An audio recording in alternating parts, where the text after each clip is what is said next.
Participants, can I have your attention? Please proceed to the front row if it's possible, yeah?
Participants, please do move forward. We have a few empty rows up here. We will be starting shortly.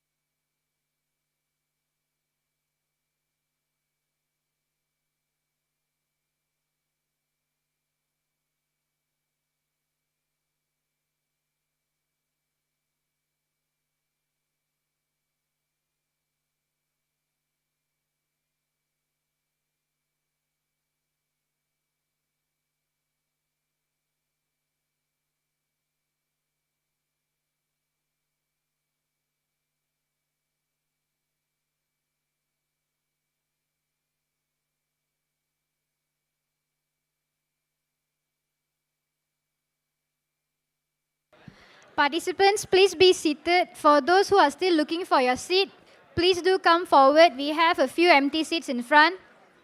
No, the behind one also come. Hello. Can I? Okay, ladies and gentlemen, we are about to start. Can I have your attention, please? Can you please be seated? We got seats in front. They say those who sit in front get extra gifts. I don't know. Okay, can we have those who are standing to be seated, please? Otherwise, you won't be able to listen to my forum. Okay, quickly, those who are coming in, please sit. Grab any seat that you can see. See, you got to be loud. Put it near. Thank you.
Fella not listening, not him. He can listen. The fella at the back. Aye.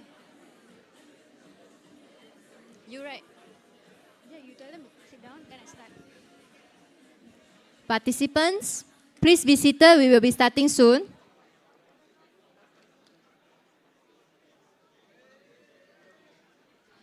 Good afternoon, everyone. Thank you for joining us today in our forum. We are excited to introduce our esteemed moderator and speakers representing leading companies in the industry. First, allow me to introduce our moderator of today, TS Dr. Vinesha Selvaraja, Assistant Professor at APU, who will be guiding today's discussion. Joining us as a speaker are Mr. Meling Mudin, CISO of PayNet, Mr. Khairul Naim, CSOO Deputy Managing Director of Nexagate, Mr. Fazan Nobi, FSEC Legend, PTS Red Team of DTS Solution, Mr. Sinbat Zhou, CISO of N International. With such distinguished panel, we look forward to an insightful discussion. Without further ado, I'll now pass the floor to TS Dr. Vinesha Selvaraja to begin the session.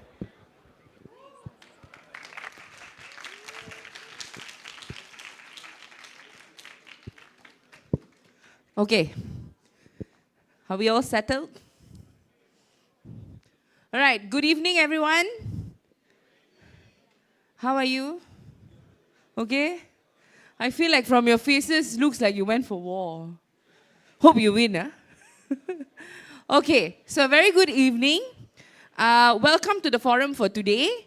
So my name is Dr. Vinesha, and together with me, we have a few of our esteemed speakers here today. So why don't we give them a round of an applause first?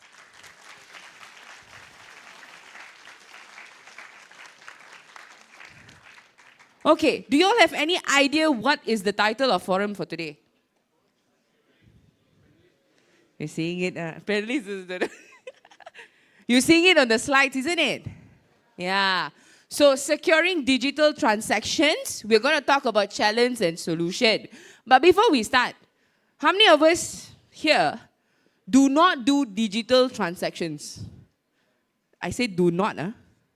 No digital transactions. Really? You have lunch in APU or not? If you use your AP space and buy lunch, that itself is a digital transaction. Okay? So let me start off by passing on to the speakers for a brief introduction first. So let's go ahead with Mr. Maling. Hello, thank you. Hello, everyone. How's everyone doing? Great. Yes. Louder, cannot hear. All right, more energy. My name is Mel. I'm the CISO of PENET. I think you all know PENET. PENET is the central infrastructure for payments in Malaysia. All of the payments, all of the retail payments, whenever you when you transfer money, whenever you pay your friends for food and stuff like that, it all goes through our network. So my role is essentially to protect this very, very critical payment infrastructure. Thank you, Mr. Maling. Okay, hi. Hello. Good afternoon, everyone. So my name is Kado Naim bin Zain Albidin bin Sulaiman bin Sidik. You can just call me Naim. So I'm the Deputy MD of Nexagate. So we are very much familiar with APU. We have a few APU staff from APU. I was just talking to Farzan. Even one of APU graduates is our country manager in Indonesia. Yeah, he's but still very young, like 24, 35. But I think I we met see him. the talent now. We see the I talent. met him during the Raya Open House. So Nexagate is basically, we are a cybersecurity company. We've been in the market since 2010. So we pretty much do everything about cybersecurity, the red team, blue team, white team. And for me personally, I've been doing cybersecurity since 2002. But I think later we'll be talking a little bit about future in terms of getting a clear in cybersecurity.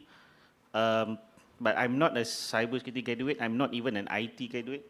I'm a electronics engineer. I do circuits. But then my first day on the job is cybersecurity, and I loved it. So I was still doing it like 22 years later. So I think the point is, cybersecurity is definitely the career choice for you guys. That's interesting. Thank you, Mr. Naim.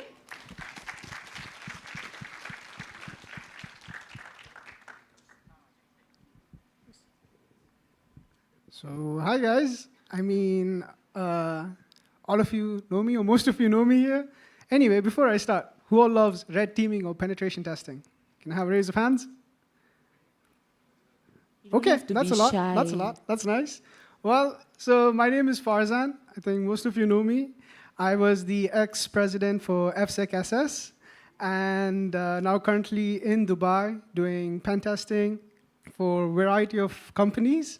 And yeah, really, really amazing to meet all of you once again. So let's see what we have for the forum. It's going to be really interesting. A couple of really interesting talks coming up as well. And good to meet you all. I would pass to Mr. Simbat. Thanks, Mr. Farzan. Farzan has a big fan in APU, fan base. Hello, everyone. I'm Bin Zhou. It's a Chinese name. You can call my English name Sinbad. You know the Sinbad, the sailor. Have you read the Arabic story? Right? Currently, I'm the CISO of Ant International. So our company is headquartered in Singapore.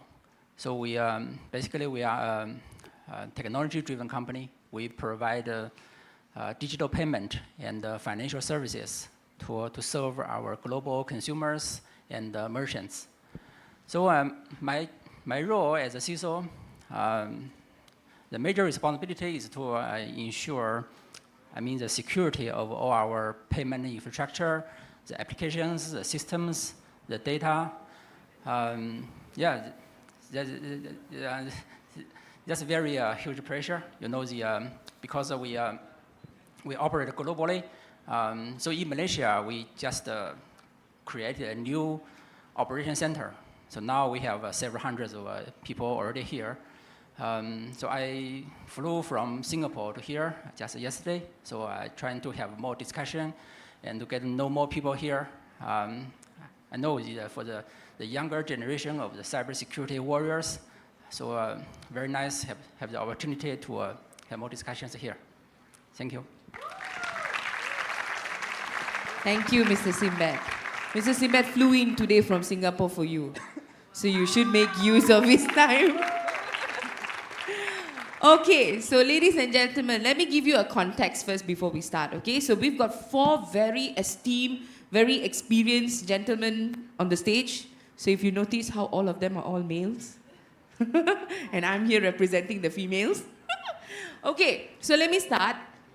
In today's era, all of us are actually using digital transactions. So it has become the backbone of global commerce today. I was just standing there before our session started, and I saw they were selling lots of stickers. By the way, let me help them promote. Go get their stickers. Now, and while I was standing there, I was seeing how you guys were making your payment, right? I didn't see any cash transactions anymore. So everything was through QR, and then I heard some touch and go. So these are all digital transactions. So today, you need to understand that financial services to e-commerce, from small businesses right up to multinational corporations, every single institution focuses on digital economy. Now, with that said, the number of transactions have increased, right? Everybody is using digital transactions today. Now, with that said, the threats are also on the rise, which is why we have these 4 gentlemen here today to help us in understanding what are the challenges that we have, what are the challenges we face, whether it's from individual point of view, whether it's from an organization perspective, and also the future forward from here on. So, ladies and gentlemen, I strongly encourage you to use this time, think critically, engage with us effectively, and ask us your questions later on. I think later the team will actually post up a QR code for you to basically post your questions. So with that, let's begin. Okay, so the first question that we have for our panelists for today is, now, digital transactions have grown in the recent years, right? So can you briefly describe what are the most significant challenges that you're currently addressing in perhaps your respective industries? Is it switched on? That's a very, very important question. And in fact, that question, is the same type of questions that we ask in PenNet every day. Due to the ever-evolving nature of cyber threats, not just cyber, but also the evolving nature of technology, right? So to give a context, what we're dealing with, I can summarize it into 3 categories. One would be cyber attacks that aims to destruct a system or an application or even an entire organization. So what sort of attacks that can destruct, right? These are destructive attacks. Attacks like distributed denial of service. These are attacks that will cripple a payment system, a telco system, and so on and so forth, right? The other example I think you're familiar with ransomware, right? That pretty much lock up the computer systems or the operating systems or even the network of an entire company. So those are the attacks that are destructive, right? And the aim is really to just cripple either the systems, the applications, or even the entire infrastructure. The second type of cyber threats that we are dealing with, and one that also we need to, be very, very vigilant, are those that are disruptive in nature. So it's not destructive, but it can disrupt an operation, right? Some of these may also lead to destruction. Example would be phishing, exploitation of vulnerability, data breach, compromise of insecure systems, and so on and so forth. So, but however, disruptive attacks by the threat actor could also lead to destruction. The third, which is very, very important, are the attacks that target you and me, right? More and more, we're seeing, and in fact, it has been going on, right? Threat actors, the easiest way for them to gain access to a system, to get access to your financials is through social engineering, through phishing, where they will, try to social engineer you to give up certain information. So those kind of attacks cannot be stopped by technology. This is where all of us need to be very, very vigilant as a user when we interact with digital applications, mobile apps, and so on and so forth. So to summarize, in what we're seeing, internet attacks that are destructive, attacks that are disruptive, and those that targets vulnerability of a person. Thank you, Mr. Milling. Now, I have a follow-up question from that. These threats that you have mentioned, what is the frequency? Do you see them very often within the industry? I think the answer is yes. It's almost every day, you talk about scam, for example. Almost every other day, you heard about people get scammed. If you talk about data breach, almost every day you heard news in the media about some company got compromised, got extorted, got breached, and so on and so forth. So it is a real problem. It is. Now, the reason why I ask, because some of our cyber students here, in their modules, within their cybersecurity program, we do sort of teach them social engineering attacks and, DDoS and ransomware. I'm just going very slow here. Okay, so please make sure that you guys are not the one adding on to the stats, huh? Okay, yes? I mean, as long as red team and penetration testing exists, we have to still try our best to, break organizations, right? I mean, that's the whole point of red teaming. We got to break organizations. But I heard wow from somewhere here. But yeah, I mean, as he stated, there is different kind of threats, and as a hacker as well, we gotta think two sides, as the black hat and as a white hat. Because as a black hat, you have to see different ways to attack. So advanced scam calls, phishing, using deepfake, which we'll talk later, and things like that to make sure we can break the organization. I mean, that's why people like us exist. So foreign hackers do not break the organization. That doesn't mean you all go into black hat, yeah? I know it's rich, you can make a lot of money, but come on, at the end of the day, you have to do it ethically to make sure everything is in place and for the organization to remain safe as well. So, yeah. Thanks, Farzan. How about Mr. Sinbad? Considering that you're coming from a more global perspective, is that similar in the case of the types of landscape, what Meling was saying earlier? Yeah. Yeah. So it's the international. So we do digital payment. So if you use a simple word, so our business is is to moving the money from your wallet to some merchant. Like if you buy a coffee, so you scan the QR code, the money will be moved from your wallet balance to the merchant account. So, so the threats are from those bad guys. So they have motivation. So the motivation is to steal money from either from your wallet or from our fund system. So that is a huge challenge for me.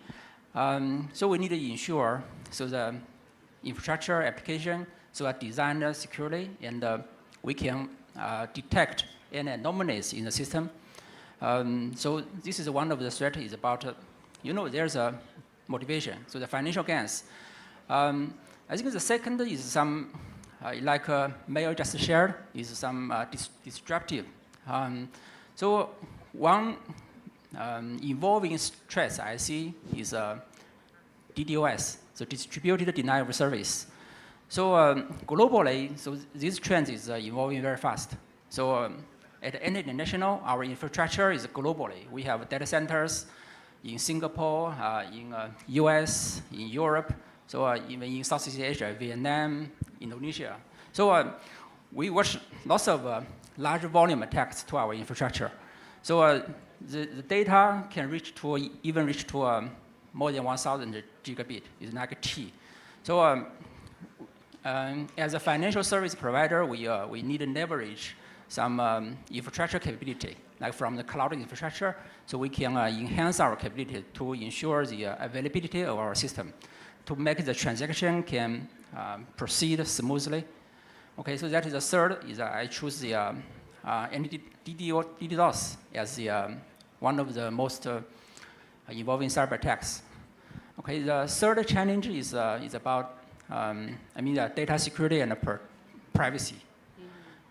So, behind each transaction you made, so as the operator, we got a requirement from regulators, like BNM in Malaysia, MS in Singapore. So they require, we know the real person, the real identity behind each transaction for every party, like for the consumer and for the merchant.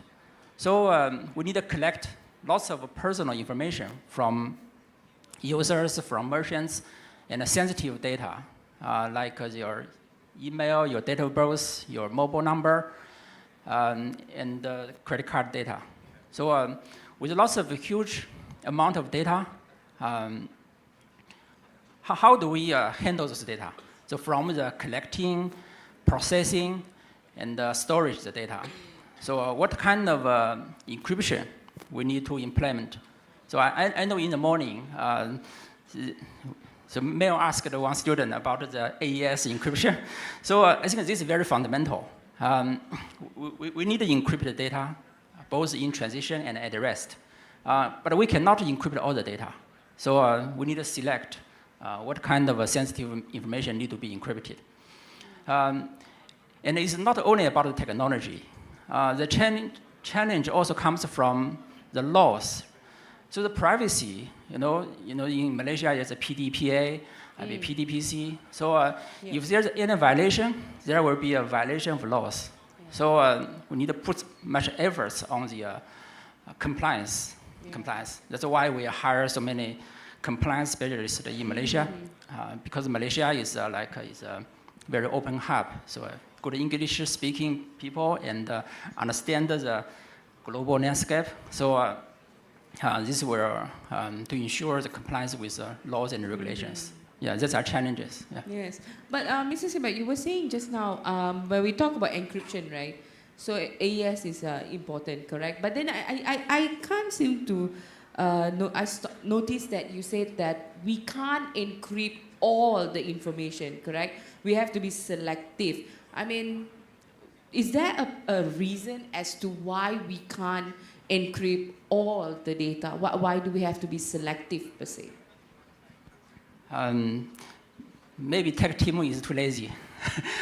We are from a security team. So security, if we are going to ensure 100% security, we may ask them to encrypt everything.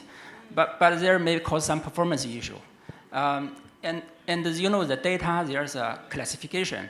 So So for the regulatory or our internal policy, so we define data into different classification. So it's like public, internal, confidential, private something, and most important is the privacy. So the PII, so the personal identifiable information. So that information must be encrypted.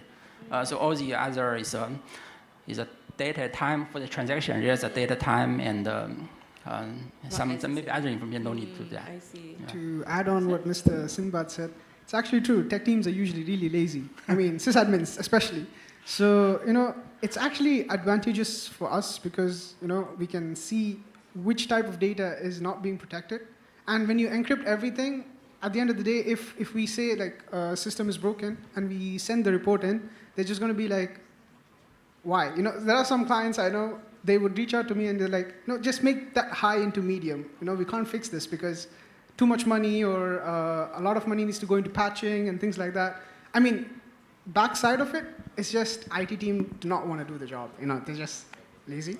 I mean, I wouldn't say that, but it's kind of honest because I've come across a lot of instances like that. So yeah.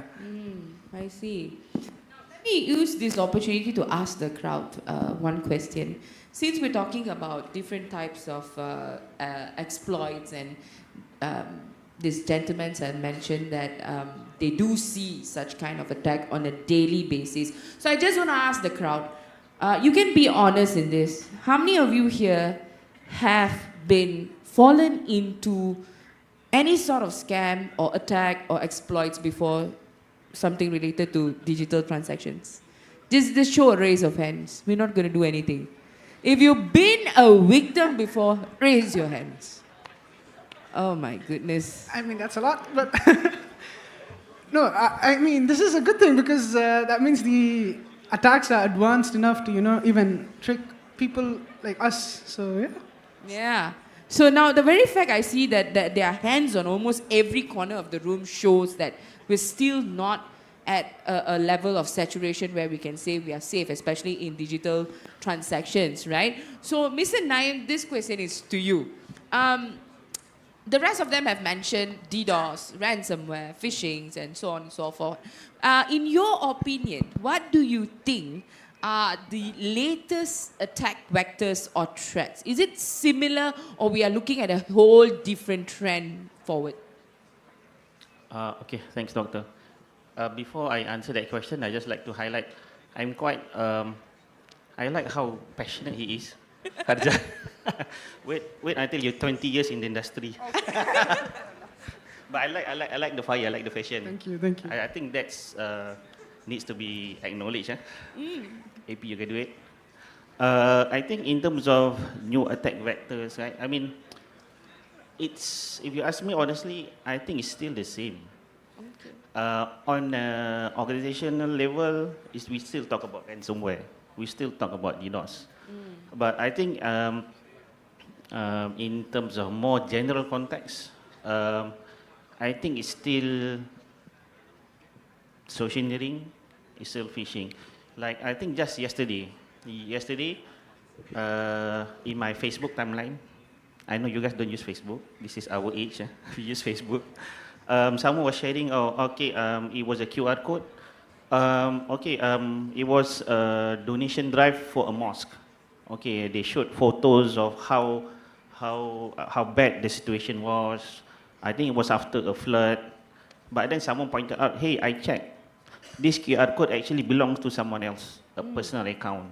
But they just put, like the Do It Now QR code, they have a name, right? Like Masjid Al-Hasanah or something. Actually, they Photoshop that.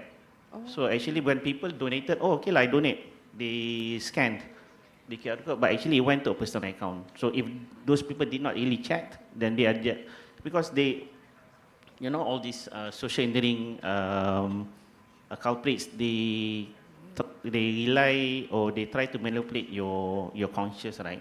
Kesiannya, these people, right? So it still goes back to that.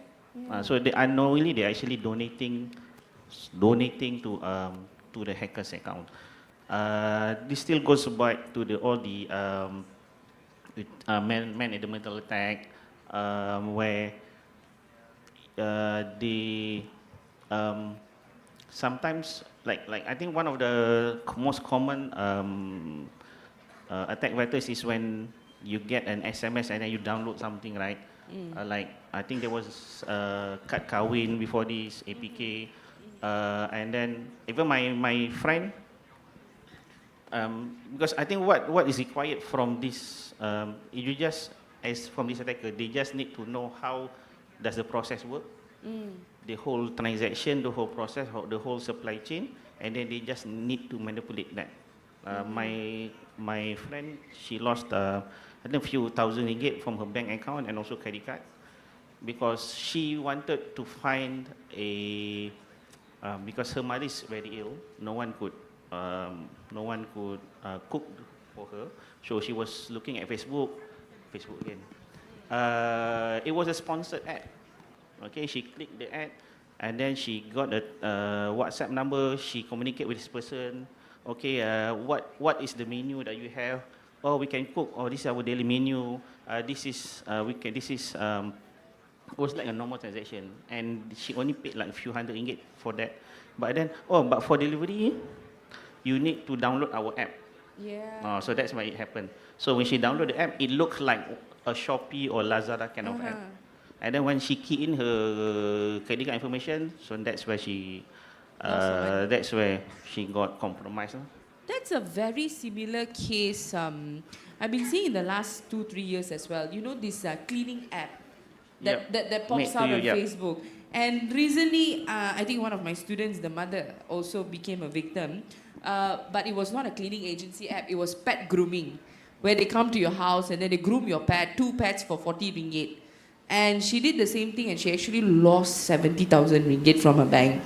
Yeah, so that's something that we're looking at. So the next thing I wanted to ask is, because you mentioned that it is very similar, right, the threat and vectors and so on, but it comes to me that it's pointing back again to the user awareness. Like, we know it's phishing, we know it's DDoS, we know it's ransomware, but it's still happening, right? Maybe as CISOs, do you have anything to say on that point where the user or the lack of user awareness is one of the reasons? Yeah, I think it's not so much the lack of user awareness, but it's also attributed to probably the lack of understanding as defenders how threat has evolved over the years. So Naim gave an example of social engineering. I can give you an example of how phishing has evolved for the past 20 years. It started as email phishing. You get an email, you click on the link, and the link asks you to key in your credentials. The web page looks similar to something that you're familiar with, and then your identity is compromised. So that's email phishing. And then from there, it evolved into phishing, voice phishing, right? The bad guys call you, pretending to be an IT support or survey, ask you to fill out a survey and something like that. A few years later, it evolved into commission. I don't know how to pronounce it, right? Using QR code, right? Again, it's the same method, the same technique, the same social engineering, but just different method. What do we have next? Now, today, right? Again, social engineering, a combination of email, combination of phishing, but that person on the line that calls you impersonates someone that you know using deep fakes. So the voice is the voice of your boss, could be. The photo, the video is the video of somebody you know. So if you look at the evolution, right? Yes, throughout this evolution, it's the same social engineering, but the tactics is the same. Therefore, the awareness needs to be able to keep up with the different tactics. Everything needs to be made aware, and not all of us are made aware. So what we do in our organization is to teach them all of these different types of tactics of phishing. Right? It's not just email through email and so on and so forth. So really, education is very, very important, but not just one time. It has to be continuous. Yeah, I think we get previously when it comes to awareness, like it's like the request as a service provider, we get once a year, 2 hours awareness, something like this. But now it has to be a program. Like talks it has to be like email awareness like every month. It has to have workshops. They have to have like online. They have to answer every quarterly. Every quarter we have to do phishing. So it has come to a stage where awareness has to be a program and it has to be concern. And I think it's also when it comes to awareness, it's not just the technicals of it, like what's the different techniques, but it's because all this social engineering, they play on your feelings, those are the parts which I think we need to put a lot of emphasis on. Yes. Like that's why even cybersecurity practitioners, we get scammed as well. Scammed, yeah. I mean, I can build on this because you see, what we do is, for example, LinkedIn. Most of you guys have LinkedIn and you guys are looking for a job. And we did this recently. That's why I could reach out. So to a client, basically what we did is we created a deep fake of a woman and we just put it in LinkedIn and we said we are HR, we had certain certificates and we created fake links, right, with actual valid certificates. And then what we did is we said we are hiring. So many people reached out to us, and what we did is instead we targeted the company we wanted because we was authorized to do that. And then we reached out to each employee and we were like, we'll give you a job, we'll give you a job, we'll give you a job. And from that, one of the employees actually reached out to us and was like, yes, I'm interested. And then what we did is we already created an advanced phishing technique in which we can even bypass multi-factor authentication, right? So we sent the link, he logged in with his organization email, and we were able to harvest his cookie. We put the cookie in and we got access into his system. I mean, poor guy, he thought he would get a job, but obviously at the end of the day, we broke into the organization because that's necessary. And unfortunately, we had to tell him personally rather than, from the company side, because the company shouldn't know that he's looking for, jobs, right? So Yeah, that's what I wanted to ask you. yeah, we didn't tell the company like, yo, he's the one, but we reached out to him personally and we were like, this is all part of our demonstration, I'm sorry, Well, it was bad on his side, but this is how phishing works, like we would try to manipulate you to get us to, open the link. So it could be either jobs or could be for you to send the CV for us. And we might even send a document with a malware in it. And when you open it, you might think it's the offer letter. But by the time you've realized it, your entire computer is hacked. So this all is like building on what Mr. Naeem said. We hurt your feelings for our satisfaction. I mean, not exactly like that, but yeah, kinda, yeah. How did he take it though? Was the guy? No, he didn't take it in a good way. Trust me. I expected that. Yeah, I mean, we do anything to break a company. That's what advanced persistent threat is, APTs. So as long as we can break the company, that means there is a flaw. Mm-hmm. And usually social engineering is the biggest flaw because it's human vulnerabilities. So yeah. Now that's interesting. Now, with that said, I believe that training that Mr. Naeem was saying, that we have to do workshops and all, it's targeted to everyone, right? We no longer look at specific departments per se. It has to be a lifestyle, isn't it? So I would like to know, in terms of your respective organizations, with these threats coming up, with these evolving vectors and so on, how does your organization adapt strategies to keep pace with these threats? I mean, is there any example of the initiatives or the efforts that you do within your organizations into securing digital transactions? Okay, I come first. So are we talking about phishing risk? Yeah. Phishing risk. I think for every kind of a cybersecurity risk, we adopt an approach to combine both cybersecurity governance and cybersecurity technology. So it's connected. It's not only technology. But here I'd like to explain some technology part. Like for phishing email, just the previous examples are about some personal security. But in the corporate world, so it's kind of different. To implement a security infrastructure, usually we build walls. There are firewall in our data center, or in the cloud, there's a cloud access control list or firewall. So we build some fortress, right? But the phishing email is one of another major attack. It can attack our employees. So which kind of employees are the targets? I can share it. So it's finance, system administrators, and even HR. So They are the non-tech ones, right?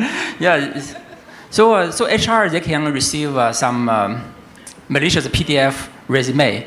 So when HR clicks that PDF, his or her laptop may be compromised. Then hacker can use his laptop, can attack our internal system. So from technology part, so we must implement very strong security measures on our email system. So I want to ask a question. So in APU, when you log in your APU email from home or when you're traveling overseas, when you provide your password, do you need additional certification? So if you need additional certification, you can raise your hand. I think from the staff side we have, student not so. Okay. The student account, they don't have too much money. Okay. So in corporate email security, so we need to enforce 2FA. Because the phishing can steal our employees' username and password.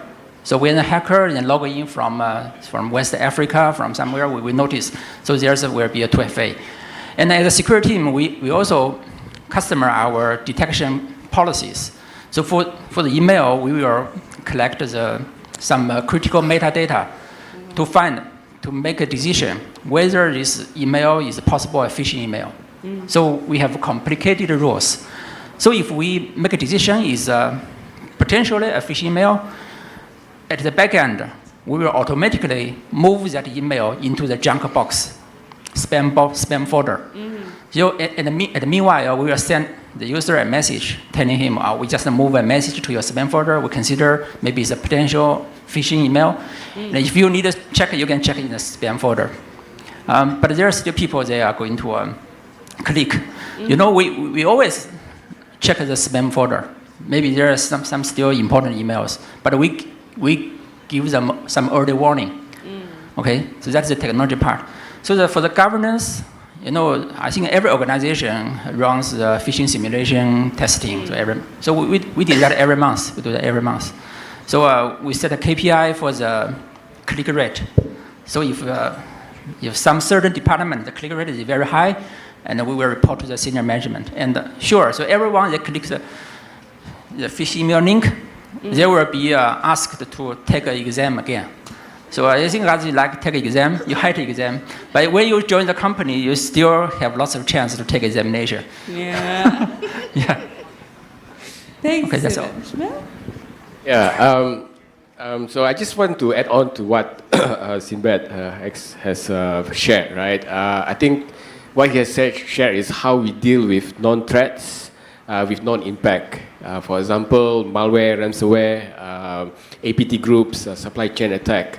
The way that, to summarize, the way that you deal with attacks that are already known with non-impacts is you keep on improving your security controls, including your processes, including governance, risk, and compliance. So it's essentially is uplifting and maintaining your security posture so that you can deal with non-threats with non-impact. But for us, on top of that, there's also the non-threats, but you don't know the impact yet, right? So new threats, for example, how do you build defenses on new threats that are posed by AI and quantum computing, right? The likes of defects. We know it's out there, but how do you keep on proactively build defenses around this new technology, new threats? So in PenNet, we call it adapt and act, where we build defenses as and when new attacks or new threat emerges. The last but not least is the future, right? All of us in the room, I'm sure all of you are looking forward for your future in cybersecurity in the next, after you graduate in the next 1 or 2 years. But the question that we ask ourselves is, are we prepared to deal with future threats, newer threats? So that's the question that that myself, with our CEO, together with the board, ask. Right? How do we anticipate future threats and build new defenses and mitigations accordingly? So we call that project and protect. And the two, and for everyone in the room, if you're paying attention today, and I hope you're paying attention, the two most significant threats to cybersecurity in the next 3 to 5 years will be AI, be it AI, ML, or Gen AI, LLM, and quantum computing. Right? Today, we know what AI could do. Deepfakes, right? It can impersonate your boss. It can impersonate prof. Yes. You know, it can. When I walk around the room just now, earlier, when you guys were solving the challenges, you guys were using ChatGPT and so on and so forth, right? You can do all that. But in 3 to 5 years' time, what is it, right? What can AI do? What new risk, what's new impact to cyber, especially when AI and quantum computing converge? And I think for all of you in the room, this is a great, great opportunity to, to look into the future and figure out how we can build new defenses, new defense mechanism around AI and QC. Thanks, Millie. I think that's a very crucial area where we talk about AI and quantum computing, right? That was my next question, actually. So we know how disruptive it is in our daily lives. But when it comes to cybersecurity and AI, I can't help but feel that there is sort of like gray area. So from experts like all the CISOs here, I want to know, I mean, from your organizational perspective, where are we at for AI to be, helping us cybersecurity experts in threats instead of helping the other side of the team itself? But where are we at right now with AI helping cyber? I mean, AI in cyber is really necessary. I feel like because companies like PayPal and all, they use AI to detect fraudulent transactions. Because as humans, it's nearly impossible because there's about 1 million data points to actually go through. So AI is used to, help, many banks, I guess, to check for fraudulent transactions, or even AI is used to check for, because as hackers, we also use AI. So we can use AI to track if the thing that we received is also using AI. So, AI versus AI, basically. And things like this is being used in the industries because not only it is helpful as a pen tester or a cybersecurity company, it also helps to, mitigate most of the vulnerabilities which us as humans cannot detect. So there is good and bad side to it. It's like a coin. So good side there is, but at the same time, you also have to know as a hacker, they're also using AI to target the organization. So we need to be always one step ahead using advanced threat models, methodologies, and etc. I think my thoughts on AI, definitely it's an enabler, but it's a double-edged sword. Depends on how you use it. But I do see that when it comes to the attackers versus defenders, normally the attackers are the ones who are always one step ahead because the motivation, the FUD, the motivation is they have a high motivation, right? So they, most often than not, the defenders, like in terms of more figuring out ways to defend or prevent, or all these hardware vendors coming up with new technologies, right? Normally, yes, we could anticipate or forecast to a certain extent, but normally most of the case it's reactive. Like, okay, we could forecast, okay, maybe this is what they will do. But then when attack happens, actually they did it another way. So now we have to adapt. Like when this is why the adapt and act needs to come into place, lah. But I think it's also important to mention I think we are at an age where we have to acknowledge and accept that it's no longer just about defending, preventing, protecting. one of the famous quotes from one of the ex-FBI directors was, there are only two types of companies. One, those that have been attacked. Two, those who doesn't know that they have already been attacked. So meaning we are an age where even us individuals, we have to assume that we are already compromised. Yeah. That has to be the mindset. Yeah. Because we are talking about protecting, preventing. Who knows, we have already been compromised and we are not looking at within our own domain. A few days ago, actually, we were talking about this in another platform about AI and quantum, with mailing. I think the one thing about quantum is, if not mistaken, the forecast is like by 2030, quantum computing would be at the stage where they can decrypt whatever algorithm we have right now. Gone. Yeah. By 2030, yeah, which that's like 6 years. 6 years, huh? Yeah, that's the forecast. But we were talking like probably the capability of quantum computing maybe is already there. It's just that we don't know. We don't know. Yeah, maybe they're already doing their work, right? So that's talking about technology lah, right? But still, AI will just make things, if you're talking about attack or defense, it will just make things easier, like any script KD can do. Quantum computing will make things, it will still be the same, I would say it will still be the same methods like social engineering, phishing, denial of service, but it's just that having this new technology will make it faster, will make it easier, will have more people capable of doing attacks, because just by subscribing to an app or software, they can do attacks, right? So it will still be the same methods, it's just that how you adapt yourself to the new latest technology. Yes, correct. I think that leads us to the million-dollar question where I think all of the students are waiting for. Considering that they are all students, I think they would really like to know this, the future direction for them. I mean, they're all students right now. Probably in a couple of years, they will be going into the workforce, right? So what do they need in general? Like when you talk about what are the requirements or skill sets or certification from a local and global perspective, perhaps if you can share on what they should be equipping themselves before graduation. Okay. So for the cybersecurity industry, I think it's very interesting and exciting. So I think students no need to join a security company, join a security firm to practice security. So you can get lots of chance, like this event, you can practice. So in the corporate world, we like to see security, the students, fresh graduates, with some hands-on skills, very fundamental hands-on skills. Prefer to better start from with a penetration testing background. So the most hard part in security is to identify the issues. So in our team, in my team, so there are different types of function.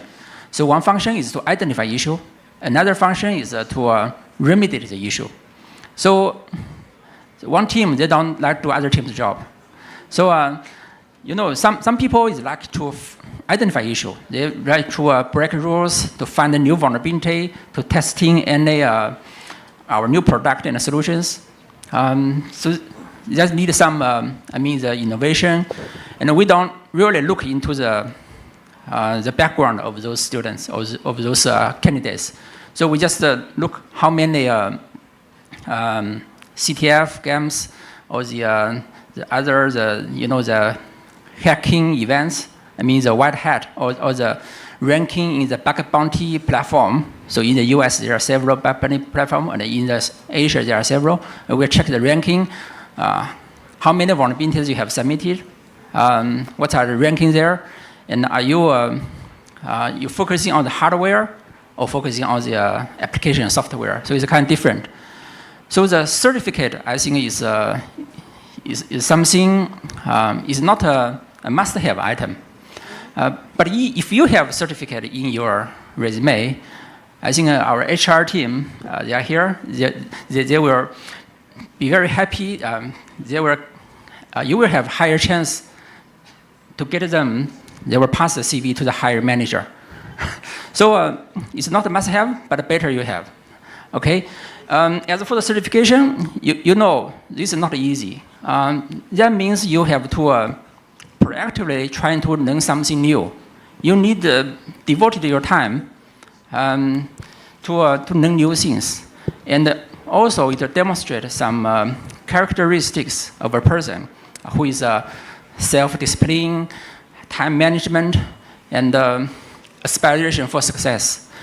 So those are something we are really looking for. So we are not looking to the certificate itself. So I think it's the person behind the certificate is we care about that. Yeah. So from what I hear, guys, it's not just about technical skills that you need. Huh? The soft skills are very important in cybersecurity. I think all of us agree with that. Yeah. And just to point out, Mr. Sinbad has mentioned the two HRs are sitting right there. Okay. How about anyone else want to add on? I think I can. I mean, I was a student here, right? So I could build upon what he said. Obviously, technical skills is a necessity, but on top of that, interpersonal skills is also really required. Because I know it's hard to maintain assignments and then on top of that, doing CTFs and things like that. But like I've always said, I think I've already talked with the FSecSS group. I've always said, if you can, keep aside at least 45 minutes or 30 minutes a day to just check on what's happening today, like AI attacks, or like recently there is a technique called gaslighting AI. You can actually gaslight AI, to give really incorrect data sets to, change the actual functioning of AI, because it'll be depending on the incorrect data set. So, keep on researching on and finding your niche, because for me, red teaming, I was in it since the start. And some people, they get overwhelmed, because there's a lot of fields in cybersecurity, like a lot of fields. So to find something that you like and to build upon it every day until you feel like, you're proficient enough. And on top of that, interpersonal skills, to communicate, to work with the team, to, share your knowledge, to go give back to the community as well. That way, you're building yourself a good reputation in the community and giving back what you have studied. Thank you, Farzan. I think you should take that. He is your senior anyway. Yeah, if I may add on, I think I would probably much echo what they said. Wherever you are right now in your studies, in terms of your score, is it still GPA? Yeah. Okay, still GPA. CGPA. Whatever you have now is enough. Okay. Because when it comes to cybersecurity, I mean, again, we are a cybersecurity company. We have 70 employees, and any point of time we have around like 20 to 30 interns. Okay. So what you have right now is I would say, because there are a lot of postgraduate programs talking about now you can learn on Udemy.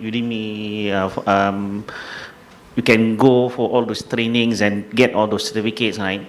But I do a lot of hiring, and I mostly look at attitude, right? I look at attitude, look at your passion and whatnot, because I get a lot of applicants who say stuff like, "Oh, I'm not very good in." You guys are laughing at what? Okay. I get a lot of applicants who say, "Oh, I'm not good in technical," because it seems like, "Oh, I need to be good in technical." But then, I have in my company, I have cybersecurity graduates who are working in sales, cybersecurity graduates who are working in project management. Okay. Not everyone is doing the red team. Some are also in white team, like doing on. If you like documents, then you are on the GRC side. Hold on. Can we not show the slides? No. Yeah, just the QR. You guys are crazy, Yeah. You guys are crazy. Yeah. I have a very, very simple advice to you all, to all of you. Number one. Hold on, sorry, Mr. Malay. Can we just take this off, please? Yeah, okay. Okay, I have a very simple advice for you all. Number one, be aspirational. Aspire to be the best version of yourself tomorrow, right? Aspire to be the best. Don't just shoot for the moon, but shoot for the star, okay? As I mentioned, there are so many things to do in cybersecurity. So many areas to look at. AI and QC, those are the two that I've mentioned, right? Aspire to be the best in these two areas. But to be aspirational, you need to be curious. What does it mean? What does curious mean? Curiosity means? It means learning new things. Not just learning new things, but figuring out how to do things differently. Okay? Today, you may do it, A, B, C, D, right? Maybe find a better way to optimize that, to make it better.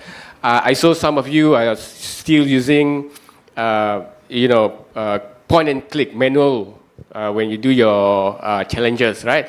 So think of when you are prepared for your next CTF, be curious how can you use what you have learned today to improve your CTF tools and tactics, right? It's curiosity. Third, I'm sure some of you are disappointed. You didn't solve certain challenges. You crack your head, you give up, but have the grit to continue, right? Don't give up, right? Bounce back, okay?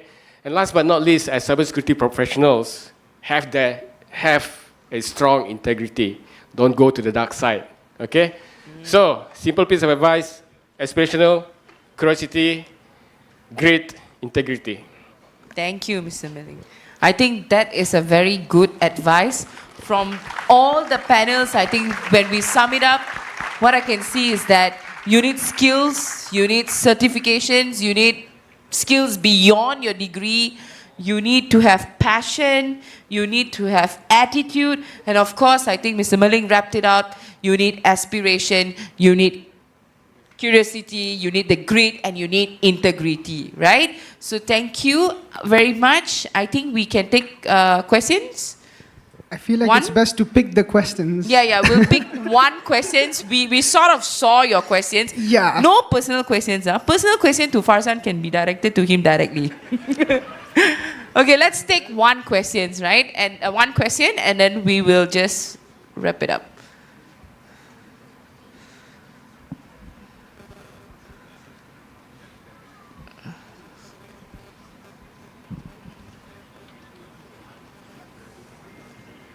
Okay. Wow.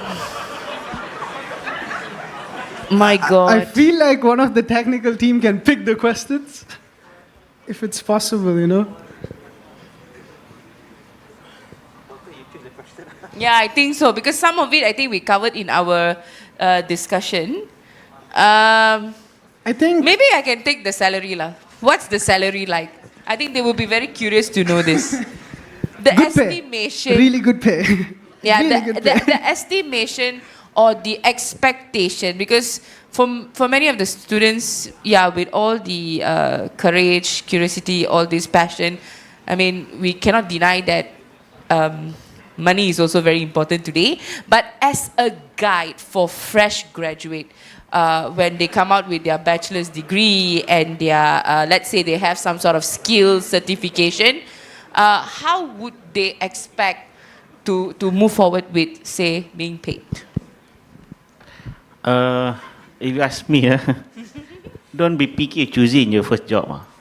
Definitely. I leave it at that. It's all advice lah, advice. I think Advice. Because I think, okay, your degree or whatever you have, that will help you in only your first job, getting the first job, landing the first job. Don't, if you have to choose, in terms of, if, let's say you have a choice between A and B. A is, I think I can gain a lot from this company. A is a good company. I heard they have a good training program. I think this is an area I want to focus on. As opposed to another job, okay, maybe it's not so much that I think I like, but I think the salary is quite high. Go for the first choice first. Okay, go for what your passion is, go for where you think you can learn a lot, you can gain so much.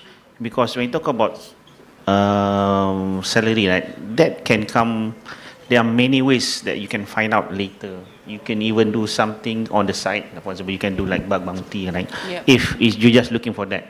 But look for a job where you can really grow, you can really develop, you can become a better cybersecurity practitioner and also a better person. Go for that first.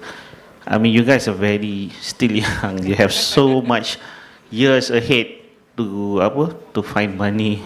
I mean, I feel like I could add on this because right now we are living the social media life, and we are controlled by social media because everyone is like, oh, rich car, rich this. I mean, I feel you, right?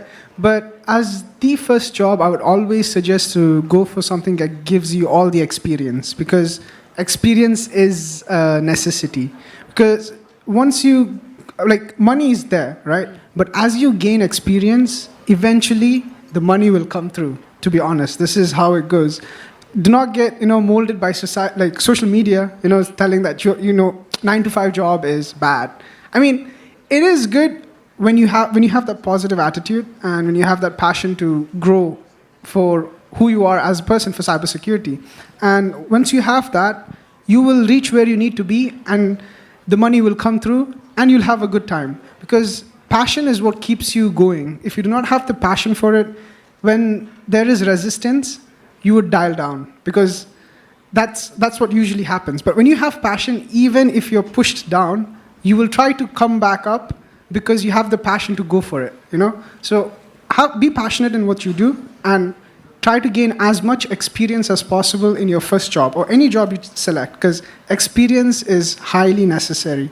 To climb up, you need experience. And without experience, you will not reach levels, because even in organizations, to reach management, you need to have a level of technical expertise and a lot of experience. Once you build that, best believe the management itself will pull you up. So yeah.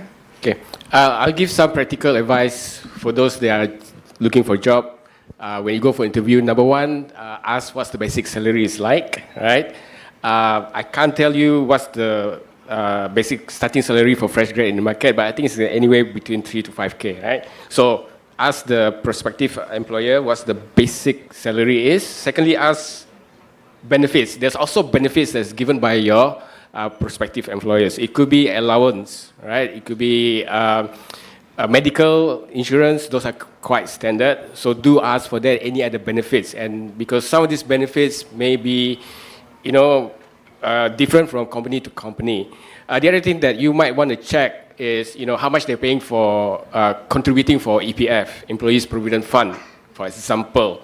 Again, these are some very, very practical thing, right? I hope you're all taking notes next time. Some companies, they contribute higher EPF, 16 up to 16%, or 19%. Okay, PENET is in the higher range. What does that mean to you as a career professional? You get better savings, right, in your EPF.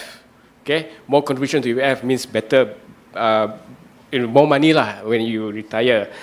I think the panelists I mentioned, what are the opportunities, career progression, things like, hey, what is my playlist? What is my career playlist look like? Okay, not Spotify playlist or YouTube playlist. My career playlist looks like. I start as an analyst, maybe later I become a lead, maybe after that I become a senior, maybe a manager, or maybe I can become a specialist, right? So, career progression and also learning, I think we mentioned that. Do they support your goals, right? Early in the morning, if you're in the morning session, 70% of your learning is through experiential, right? Doing the job. That job could be different job, different function. So ask whether you have the opportunity to do different things after a few months, right? For example, in PENET, we have our technology TGP program where fresh grads are exposed to various aspects of PENET for I think every 6 months. So 6 months you do something else, another 6 months you become a developer, another 6 months you become an administrator, and so on and so forth. So that is also something that you need to consider, right? So it's not just about the salary, right? It's about the total rewards, total package, right? So I hope I have enough to give you tips to negotiate those with your employer. Thanks, Mr. Welling. Thank you. Mr. Simbad, anything to wrap it up? I'd like to add several points regarding the question, interesting question, how about the salary? So I think for the fresh graduates, the better news is that you don't have too much room for the negotiation with the employer. So, but you can choose the employer, so a company A or company B. So I think the first job salary is not very important. It's not very important. So it's about the learning new things or the environment, how you can grow. I think everyone, I suggest do not set a target number for your first job salary. You can set a target for your second job. So when you join a company, if you learn something and you can join another company, maybe after 2 years or 3 years, can you double your salary? So I think this is a common question. Yeah. So if you choose your first employer, the exposure you here, you can grow there. And for the next journey, you can double your salary. I think you will be success. So do not think about too much about the first job salary. Yeah. Thanks. Thank you, Mr. Sinbad. I think one good thing that I'm taking away from here was what Mr. Naim mentioned. As students, when you graduate, your first job, I think the real focus is where you need to see whether you can grow, right? Like what Mr. Sinbad said, there's not much of negotiation there because you need to gain experience. So choose wisely. Okay, with that, I think we can close our forum for today. Please extend your warmest welcome to the speakers. Thank you very much.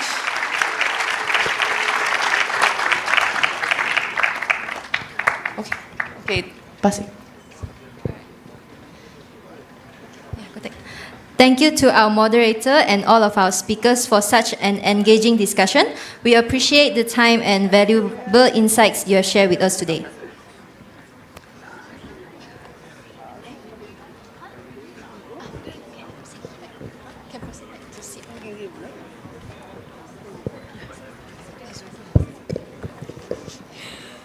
Okay, so participants, please be seated. We will be starting our closing ceremony soon.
Ladies and gentlemen, as we approach the end of today's event, we did like to take the moment to express our deepest gratitude to everyone who has made the International Battle of Hackers 2024 a tremendous success.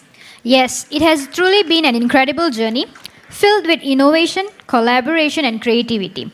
But before we officially wrap things up, we'd like to invite someone very special to say a few words. Please join us in welcoming Professor Vinesh Tiruchelvam, Chief Innovation and Enterprise Officer of Asia Pacific University, to deliver the closing speech. Professor, the floor is yours.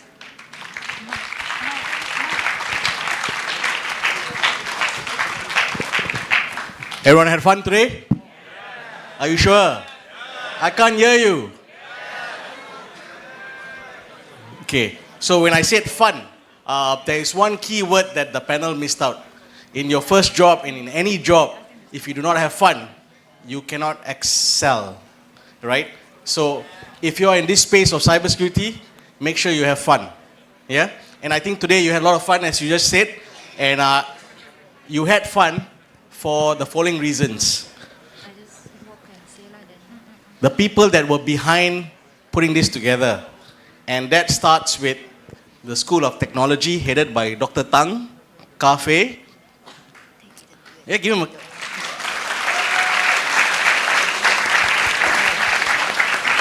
Right? And then in that school and the university overall, we have the Forensics and Cybersecurity Center. Within that center and the school, we have a very strong student, I can't call them a union, but they're a very large community called the FSEC student section, led by Puan Azlina. And you'll never see her in the front, she's always behind. And she, where is she?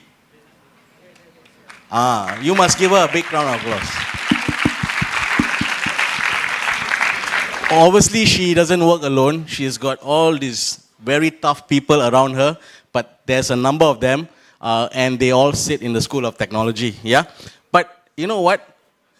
It is students for students, and all these people on my right, my left, they all have this special, they gave us green, but they wear red, so we can call them the Red Dragons, yeah? These, give them a big hand for organizing, coordinating this whole thing.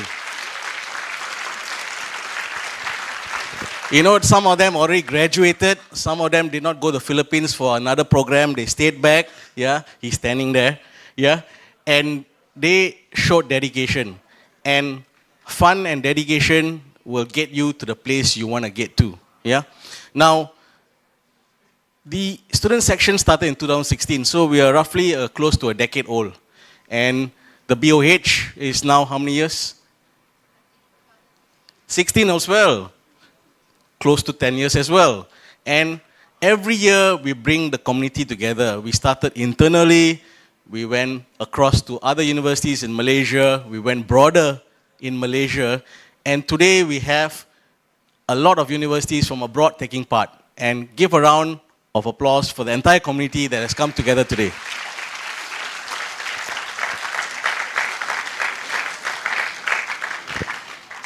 APU is very tired today because we had 5 events going on at the same time. So we had to take all the coordination in place, put the right pieces of the puzzle in place so that everything went on smoothly. And I think the Battle of Hackers for 2024 was a very smoothly run event. The forum, we would like to thank all these industrial partners. So we start with MDEC, who were a kind sponsor.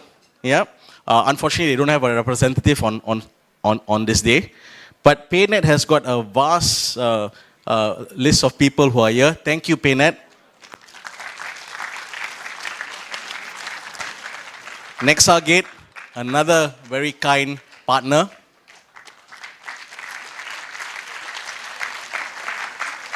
And International, you brought your hiring team, very good. You got all these people to hire now.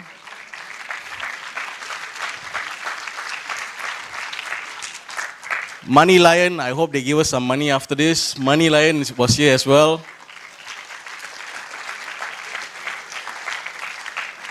Ask Pentest.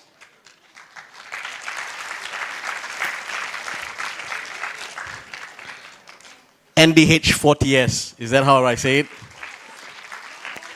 No hats. No hats. And lastly, Malaysia Digital, who also doesn't have a presence today, but we work very closely with them, yeah? Okay, so without taking further ado, you want to know the results, right? Right, so I'm going to give everyone a last piece of advice. Thank you for coming to APU. I hope you embrace the day, embrace the campus. Thank you to the community, the cybersecurity community on campus. We are now more than 1,200. Am I correct, Dr. Tang? 1,500. Yesterday the number went up like stock market. Yeah? So we are 1,500 community on campus. Those who are not part of APU, please connect with us for your own benefit. Thank you everyone. Have a good day. Thank you very much, Professor Vinesh, for those inspiring words. And now, the moment we have all been waiting for, the prize giving ceremony. So let's celebrate the achievement of our outstanding participants who have demonstrated exceptional skills and talent. We'd like to invite Associate Professor Dr. Tang Ka-fei, Senior Head of School, to join us on stage to present the prizes to our forensic game winners. Please welcome them with a round of applause.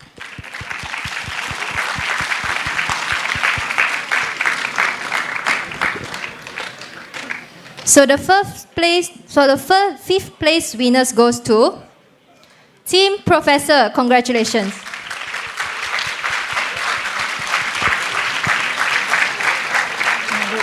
Can I have a representative from Team Professor?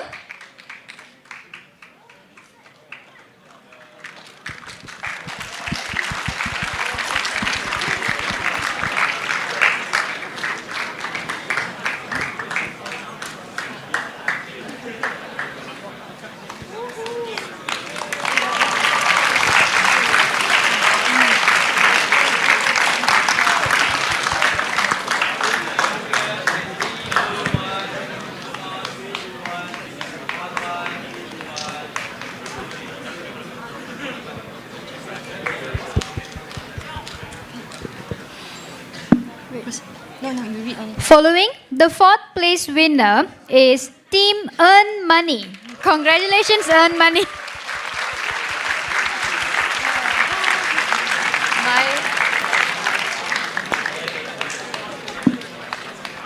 Is it in A4? I thought it's in a big.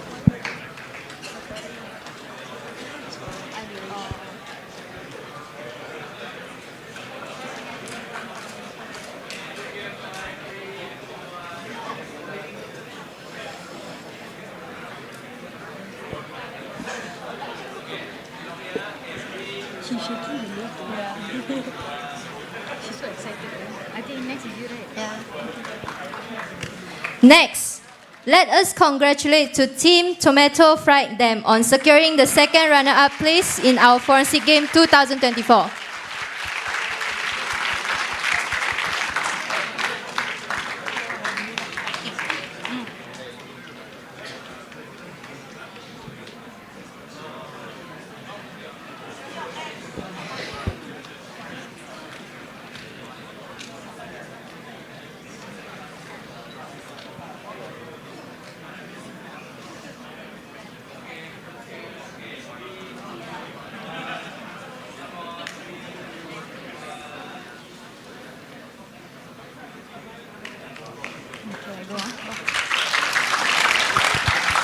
The first runner-up goes to Team Think.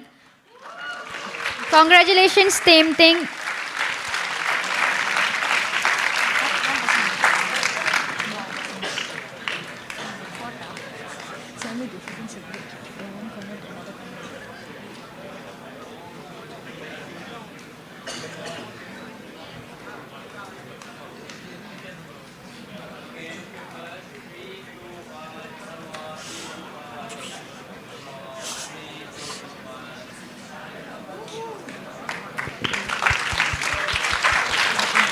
Congratulations once again.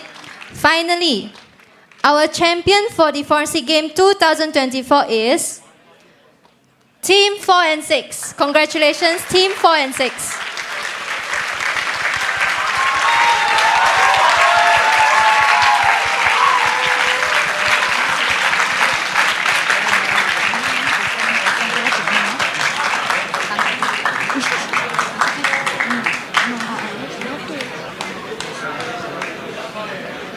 The big one is the champion. Huh? The big one is the champion. Oh. Wow. What do they do? Oh, they got the trophy. We don't have that? We have the best MC. What? Free dinner? You don't have.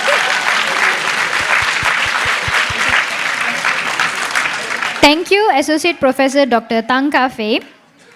Now, we would like to invite Professor Vinesh to join us on stage to present the prize to our IBOH 2024 local category winners. Please welcome them with a round of applause.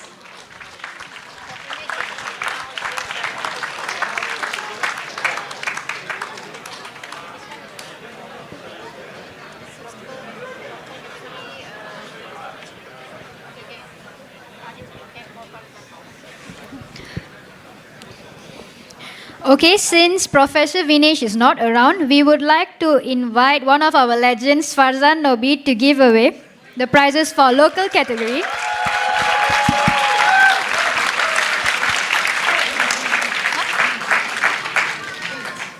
Later. Okay. Let us start with the 10th place winner, which goes to Team Newbies. Congratulations.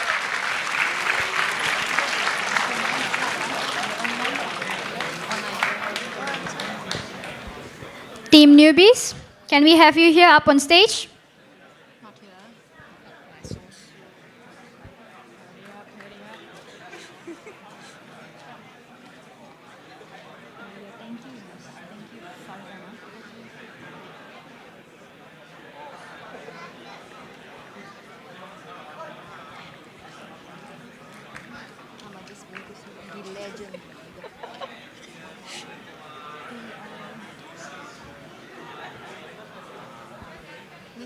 Okay. Team 9, right?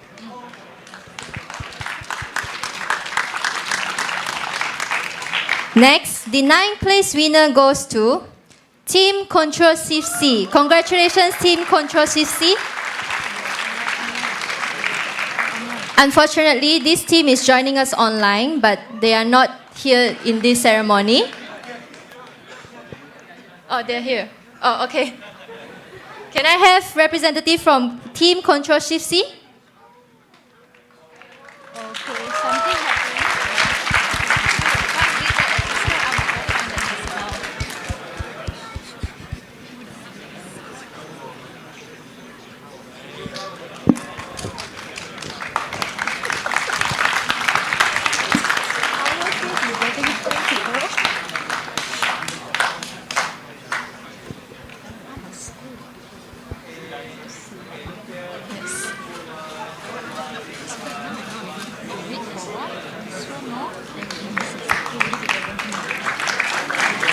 And now, the 8th place is secured by Team 021. Congratulations.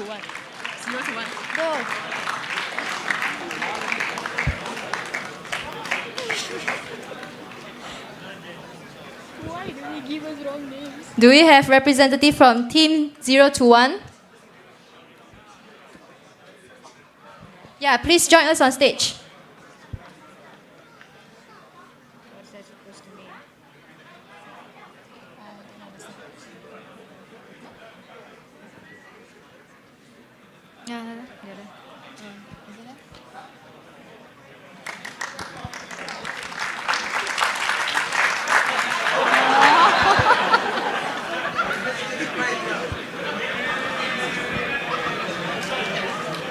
What happened? I think something happened. Okay, we skip first. We skip, huh?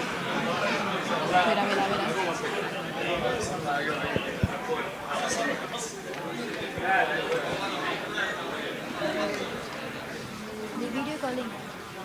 If no one, you go out. I don't mind.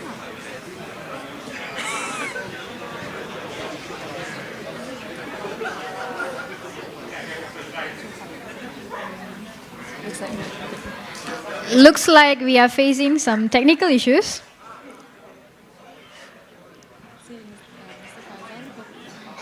Thank you for your patience. Mr. Farzan, thank you for your patience.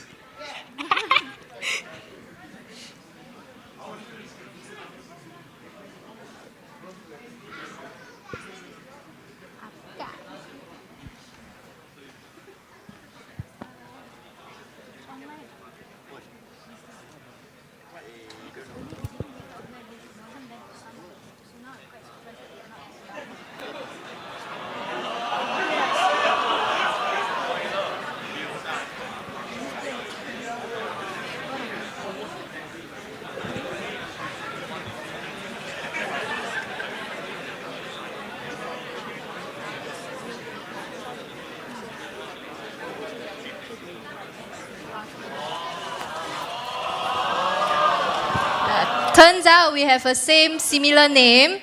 So, yeah.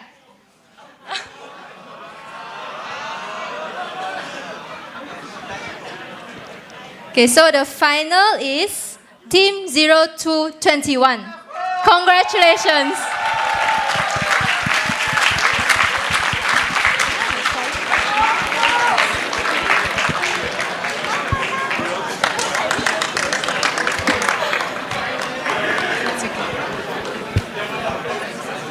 You can handle all this sudden shit.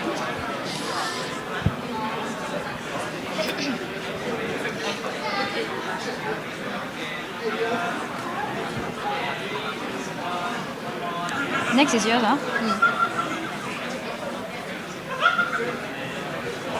Okay. Congratulations once again. Next, we have Team Flag Junkie winning the 7th place. Congratulations.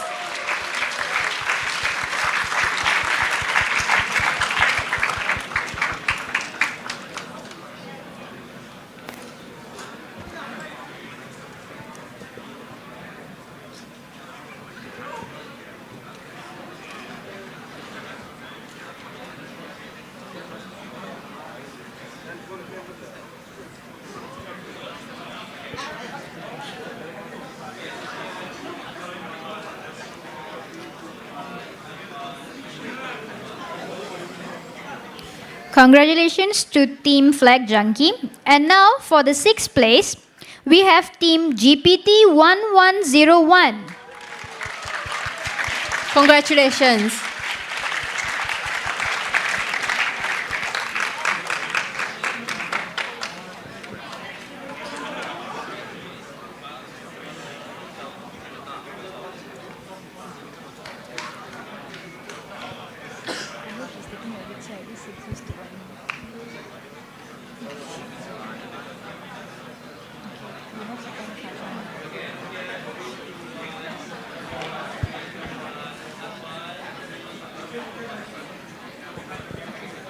Congratulations. Thank you, Mr. Fazan, the legend, for presenting the prize to our winners. Moving on, we would like to invite Mr. Sinbad, CISO from N International, to join us on stage to present the prize to our winners. Moving on, for the 5th place, we have Team Arrival. Congratulations.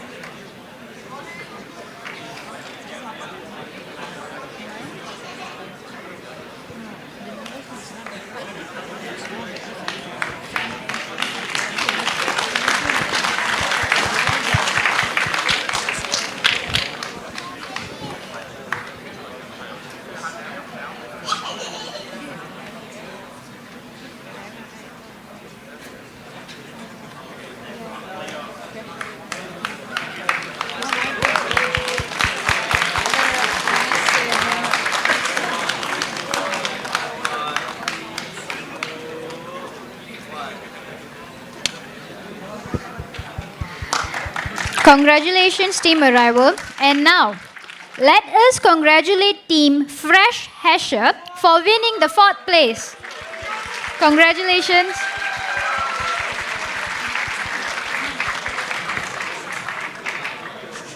Rennie, good luck with your name, huh?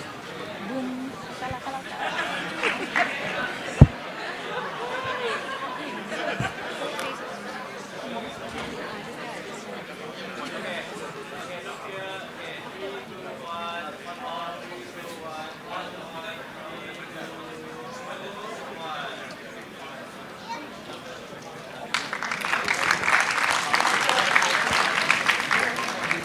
Moving on, let us congratulate to Team Boom Shakalaka for securing the 2nd runner-up place. Congratulations.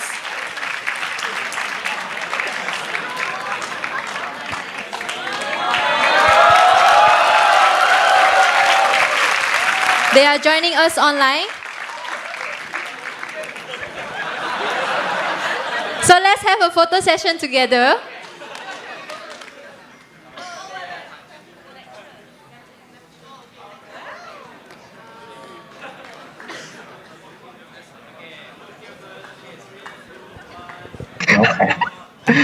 改错。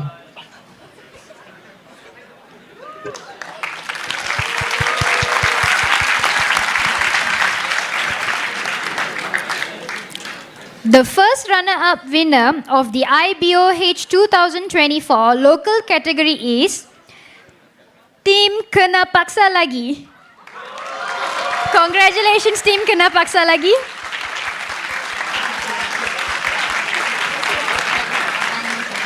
Say they join us online, but they... And this team, they joined us online, so they are currently not available. Sure. Not my money. Alright. Maybe we can have a photo session with their name at the back.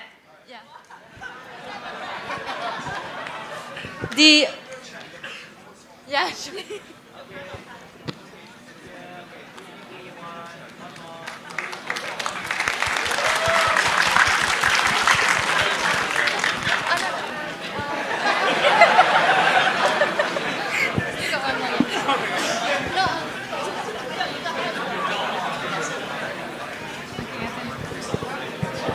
Lastly, the champion winner for the IBOH 2024 local category goes to Team Granted Access. Congratulations, Team Granted Access.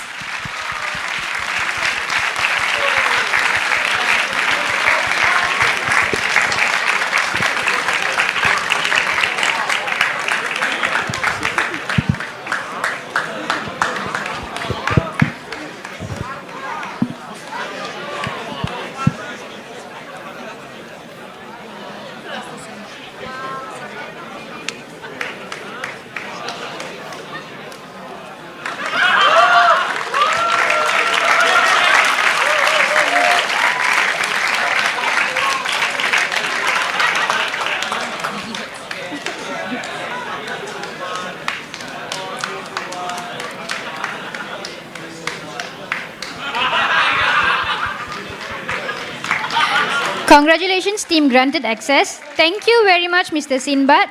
We would like to proceed to the next category. Now, we will begin with the award for the International Battle of Hacker International category.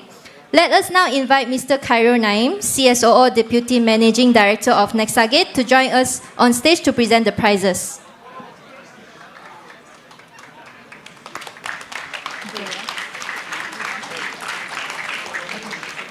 And now, let's start with the 10th place winner of the IBOH International category. Congratulations, Team DLLM.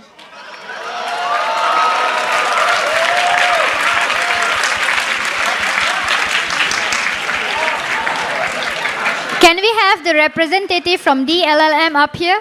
Thank you.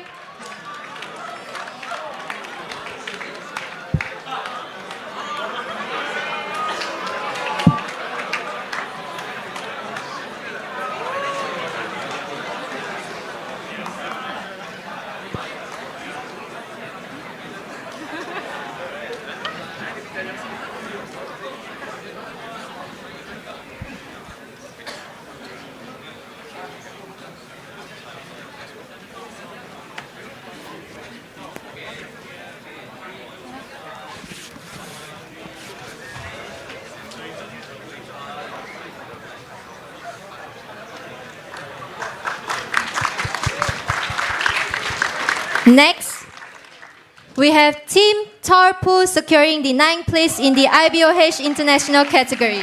Congratulations.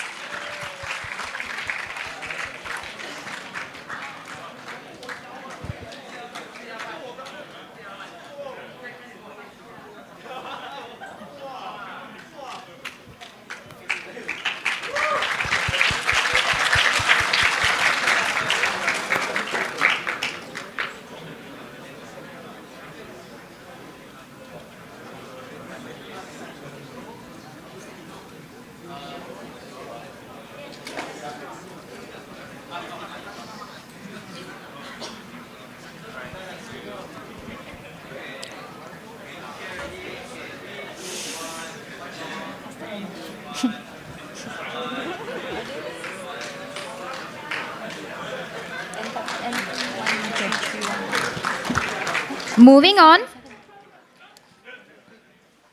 Moving on to the 8th place winner goes to Team NT 1337. Congratulations.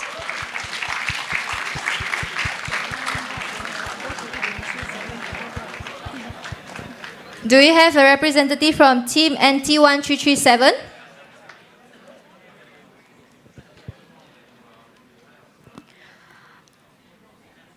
Since there is no representative, maybe we can get a picture with the background.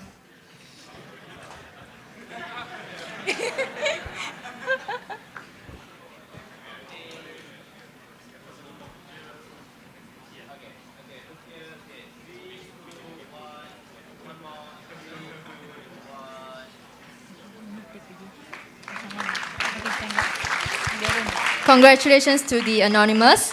So next, let us congratulate to Team Fireboys for securing the 7th place. Congratulations.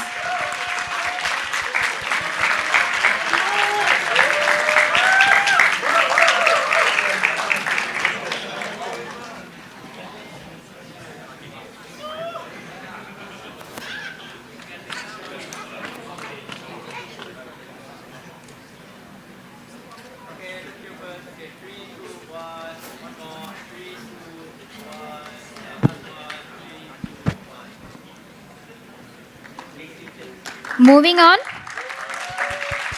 The 6th place is secured by Team DMU Hackers. Congratulations, Team DMU Hackers. However, they have participated in the online category. Hence, once again, we would need to take a picture with the background.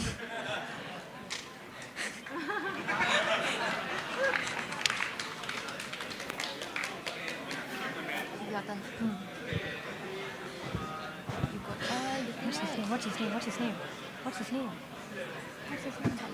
Huh? Mr. Karen. It's okay. I want to say thank you. Go. Okay, thank you, Mr. Naim, for the help. Now, may I have Senior Director, PayNet GCEO Office, Puan Jun Maria Tan binti Abdullah, to present the prizes for our winners. Let's give her a big round of applause.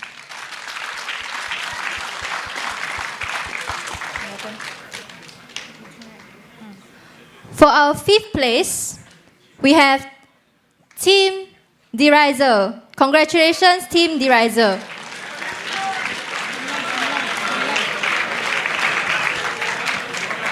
Unfortunately, this is also a Team Anonymous. So, Puan Miss Jun Maria, yeah, we need to have a picture with the background.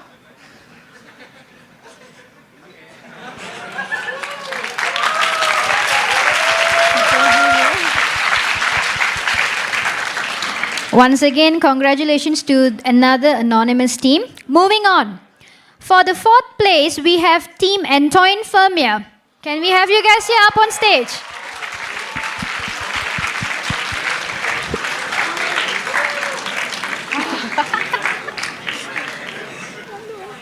Listen. No, look at this.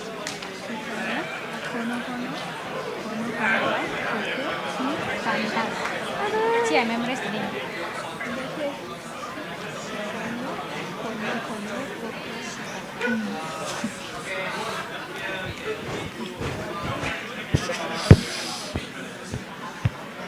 My.